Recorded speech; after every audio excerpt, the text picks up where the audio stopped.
What's up guys, this is Jeff and today I want to show you how to assemble this bike. If you haven't already watched the bike review, you can find it through the card at the top of this video or the link provided in the description section below.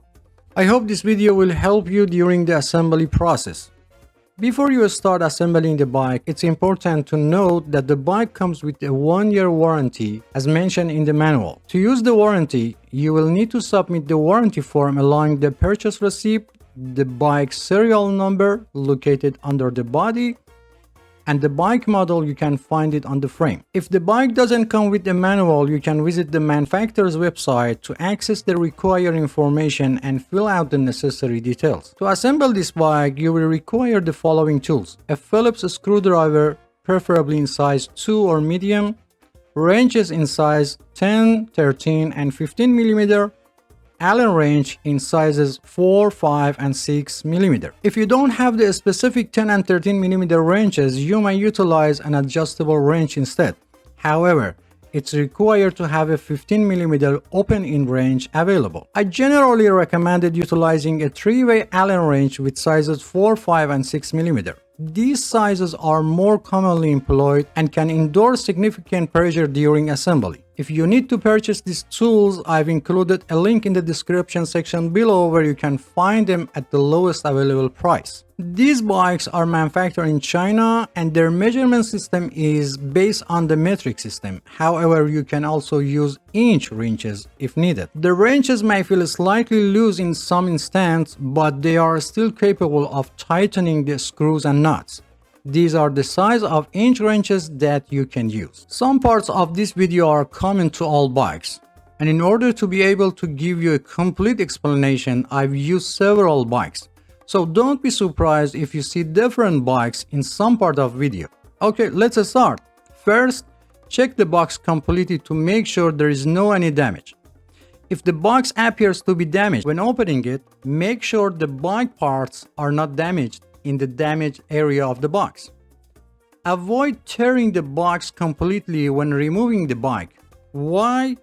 The reason for keeping the box is that the bike may have been damaged during shipping and you plan to return it to the store and you will need the box for return process. Before returning the product, you can contact manufacturer customer service and ask them to send you a damaged part free of charge. Each store considers a return time policy for itself. For example, eBay or Amazon, you have 30 days to return the product. Make sure they get the part to you before this date, otherwise return the product. To open the box, use a 1/2 inch deep cutter or knife and start by cutting the top and side of the box. Even you cut through the middle of the top, as long as your cutter blade dip stays within 1/2 inch, it won't affect the bike.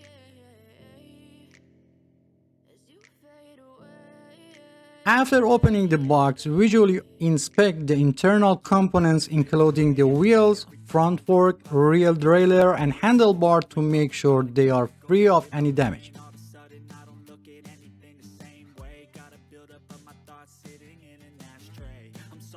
After making sure that the bike components are intact, you can take the bike out of the box and still avoid tearing the box. To safely remove the bike, it's recommended to bend your knees slightly and place the box vertically and start taking the bike out in a slow and controlled manner. Pay attention to your posture. Do not put in too much pressure on your back to avoid muscle cramp. After removing the bike from the box, do not forget to check the inside of the box completely and do not throw away until you finish assembling the bike. Many times it happened that a small screw or nut was still hidden inside the box, even under the flaps. For ease of assembly, remove all paper and plastic cover from the bike. However, be careful not to damage the paint on the body when removing them, as this may lead to rust over time. Also be sure to remove any remaining tape from the body, as it will change the bike paint over time. In the comments of my previous video, some have asked why I don't use a bike assembly tripod. Well, let me clarify that I assemble bike for regular folks, not experts, and I don't know what percentage of people have a bike tripod. Second question, why do I choose the assembly bike on the floor instead of the table? You know, while a smaller bike like 12 or 16-inch may be manageable on the table, but when it comes to the larger bike like a 24-inch and up, it's a whole different story. Attempting to assemble such a bike on the table would be like trying to fit an elephant into the matchbox. Someone else suggested that I should install the bike seat and handlebar first and then turn the bike upside down to install the front wheel. Dear friends, you have the freedom to choose any assembly method you prefer. There is no limitation. However, with your approach, you would need to readjust the seat and handlebar setting once the bike is returning to its upright position. I would appreciate your comments on this matter, as it would be helpful to determine which method is easier overall.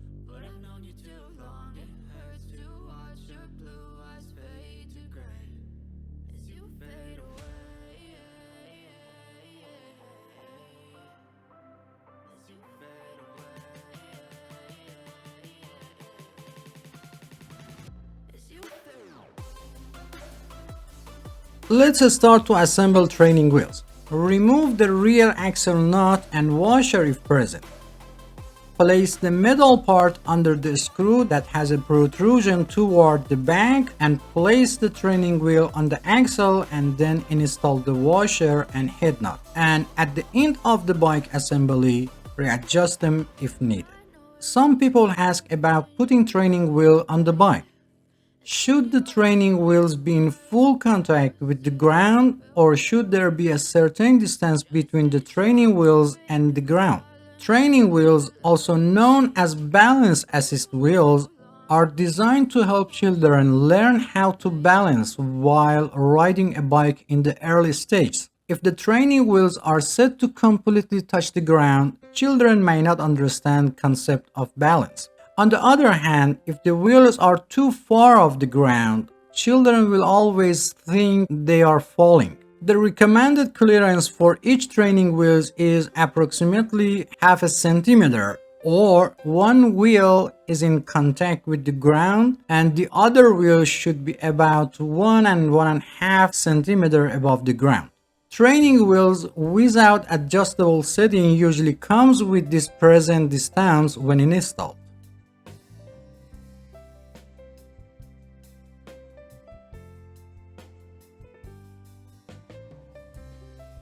To determine the correct direction, turn the fork so that the brake system is facing forward.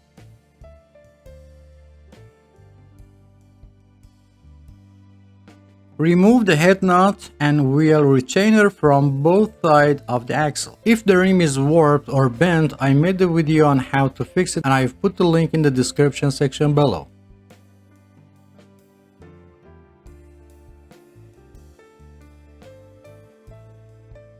Check the tire and if available, find a direction of rotation of the tire. Lift the bike frame and place the wheel axle in the fork. There is a hole at the end of the fork.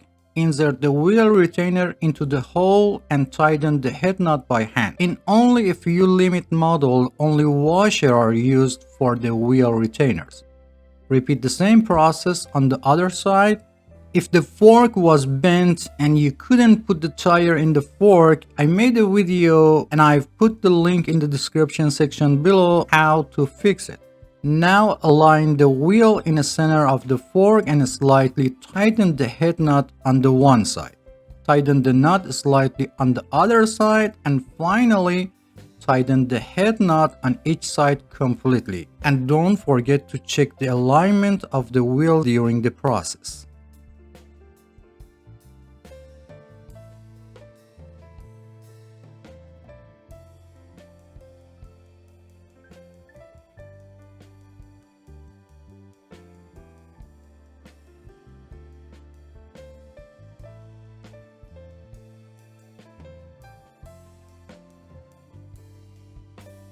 Remove the plastic cover from the end of the steam rod.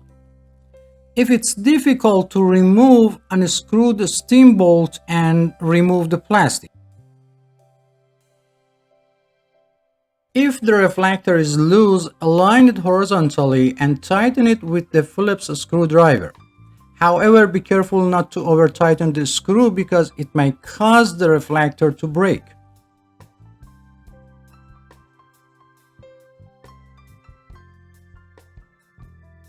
Place your finger on the steam bolt and insert it into the head tube. If it doesn't fit, loosen the steam bolt a little and try it again. In rare cases, the hole may not align properly and prevent the rod from going in place. If this happens, use an iron file to slightly open the head tube. The height of the handle is adjusted. You can increase the height by half the length of the steam rod. Look for a specific mark or color on the bar to indicate the maximum height. For safety, the mark on the rod must be inside the tube. Align the tire with the handlebar and tighten the screw on the stem to secure the handlebar in place.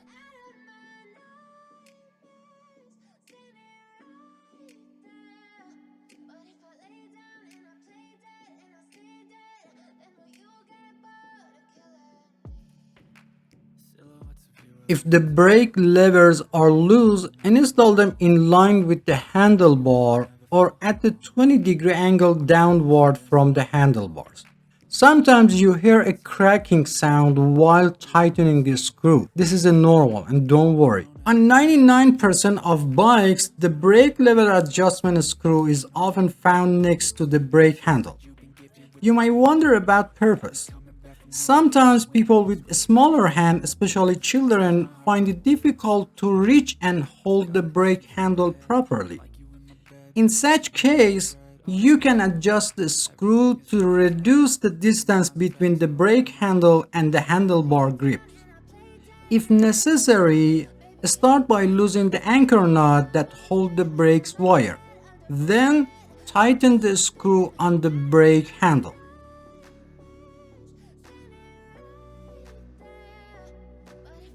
As you do this, you will notice that the brake handle moves closer to the handlebar grip and reducing the distance between them.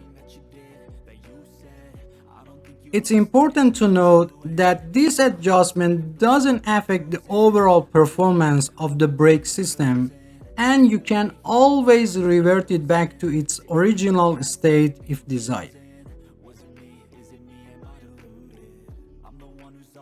Close the adjusting barrel until it reaches the end. Align the groove of the adjusting barrel with the groove of the brake handle. Loosen the anchor nut that's holding the brake cable.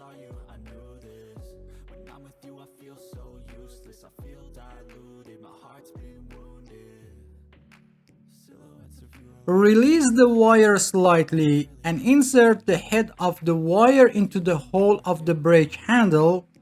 Pass the wire through the grooves. After installing the brake cable head, tighten the adjusting barrel on the brake handle. Ensure that the groove of the adjusting barrel is not aligned with the groove of the brake handle to prevent the brake cable from coming out. Check that the brake pads are only in contact with the rim when braking. Press the brake arm and observe the position of the pads and adjust them if necessary.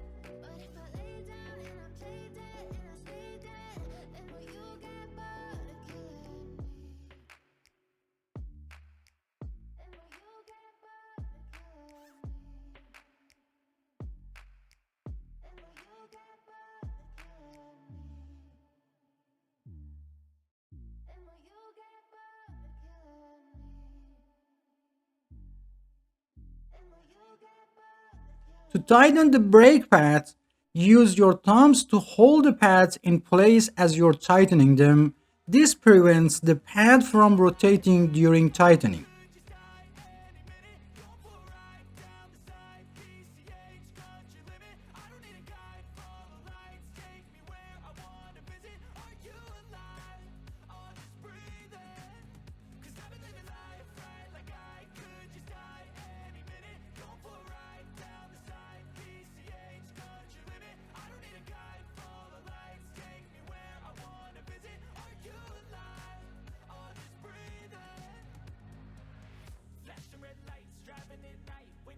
To adjust the tension of the brake cable, press both brake arm with two fingers and loosen the anchor knot.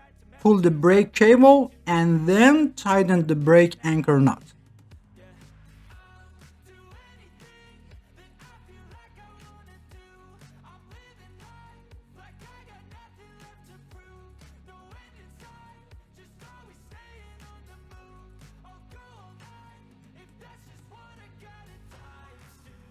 If both brake arms do not move together and you want to adjust them, you'll need the special tools or a narrow 14 spanner. Put the special wrench inside the two spring rings behind the brake arms and turn it a little in the direction that the arm doesn't move so that both arms move together, or use narrow 14mm spanner. Do this several times until both arms move together. If after adjusting the arms return to original position, slightly tighten the knot behind the front brake system. Even if only one arm moves, the braking system will still working properly. Test the brake by moving the front wheel and pressing the brake lever to make sure it's properly adjusted. To install the pedals, find the right side of the pedal by checking the letters R or L labeled on the pedals. If there is no label, look for engraved letters on the bottom of the metal part. If the chain has came off the sun wheel or sprocket, reinstall it by placing it on the sprocket with your thumb and turning the pedal once.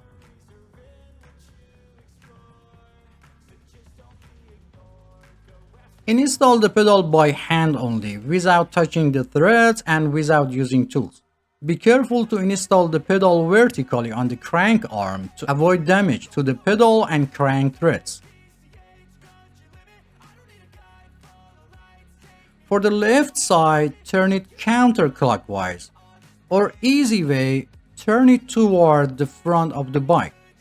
After making sure the pedal is in the correct position, turn it a few times by hand, then while holding the real wheel, use a 15mm wrench to tighten it.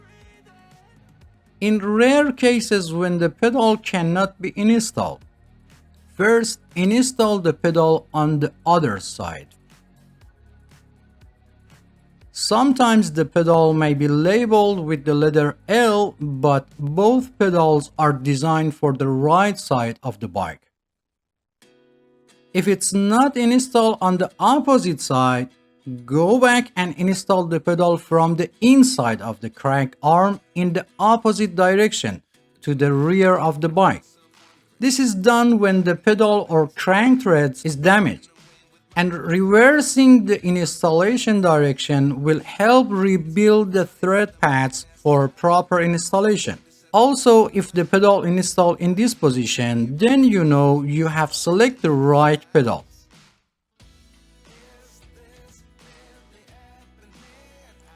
After installing the pedal for one side, repeat the same process for opposite side and make sure that the direction of rotation of the pedal is clockwise or toward the front of the bike. It doesn't matter if it's right or left, always install them toward the front of the bike. If your wrench gets stuck after tightening the pedal, to remove, push the wrench toward the outside of the crank arm and release it at the same time.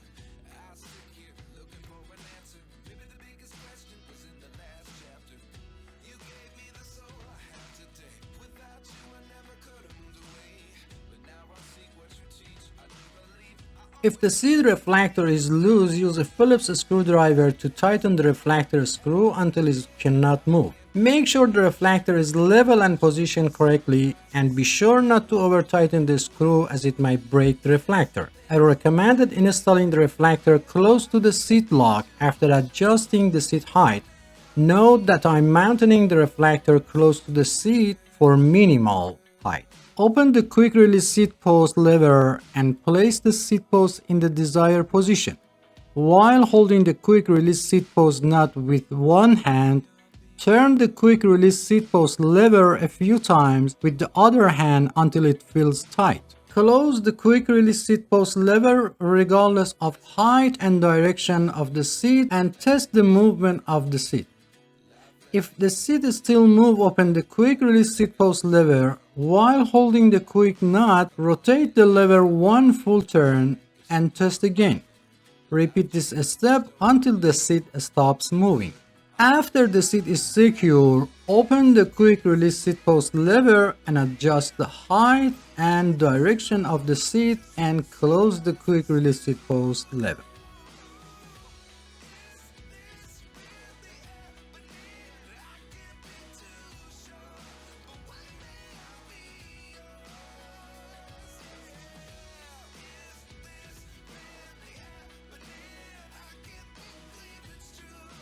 If the seat continues to move after locking, you may need to tighten the seat clamp nuts. Also, if the seat angle needs to be adjusted, loosen the seat clamp nuts a little, change the seat angle, and tighten the nuts again. The height of the seat can be adjusted according to the two age group of people under 18 years old and people over 18 years old. It's important to keep in mind that the body continues to grow until about 18 to 25 of age and then growth slows down. For children under 14, it's recommended to buy a slightly larger bike to accommodate their future growth and choose the right size for people over 18 years old. It should be noted that the age alone is not a determining factor and body size and proportion are more important.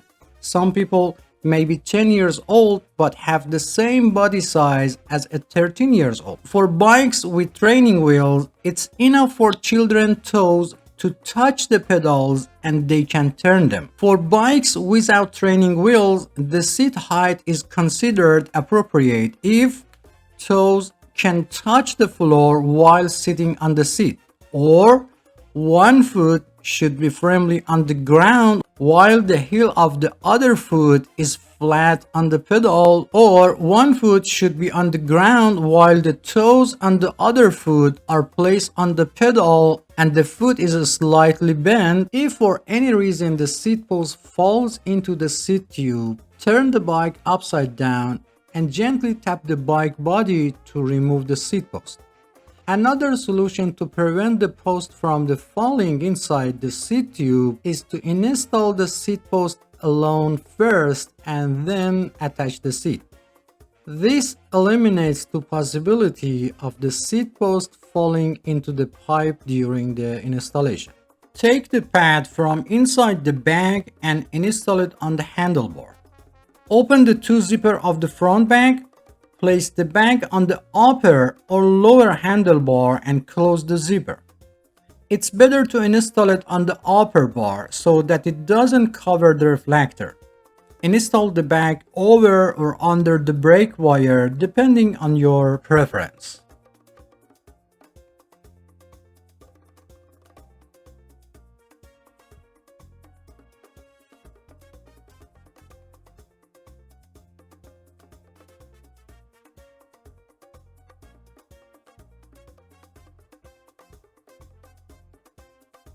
If the bike has streamers, simply insert them into the handlebar hole and press them by hand. And make sure the streamers are installed in place and won't come off.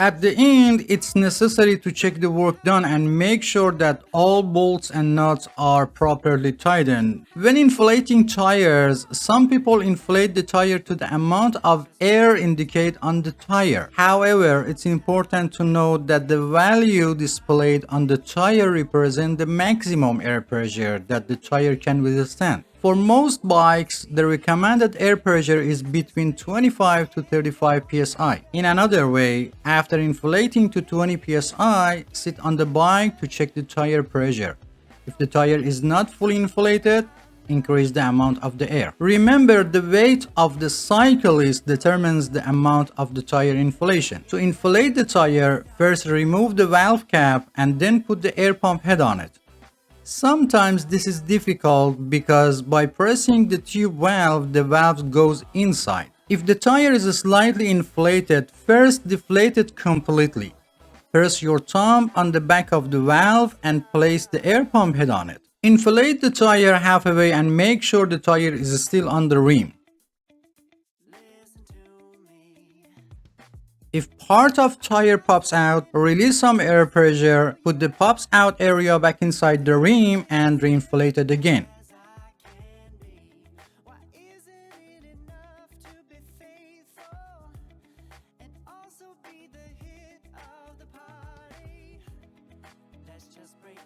Over 90% of bike tubes have a Schrader valve, while the rest have the Presta valve.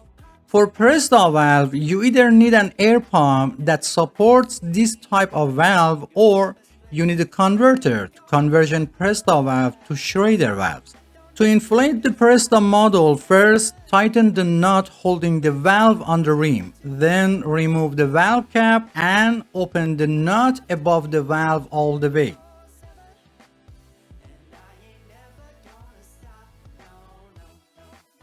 Install the converter on it and inflate it like Schrader valve.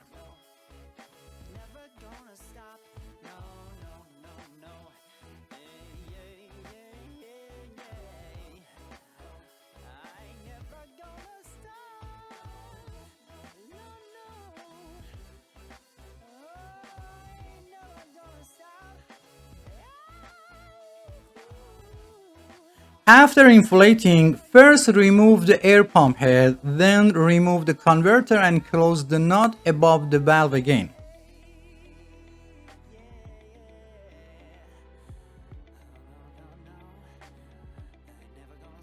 And finally, put the cap on the valve.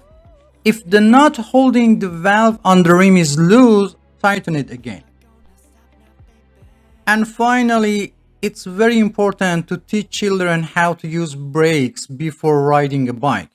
Many accidents of children with trees or walls happen because they are not familiar with the braking system. So spend at least 10 minutes and teach them, and don't forget the helmet.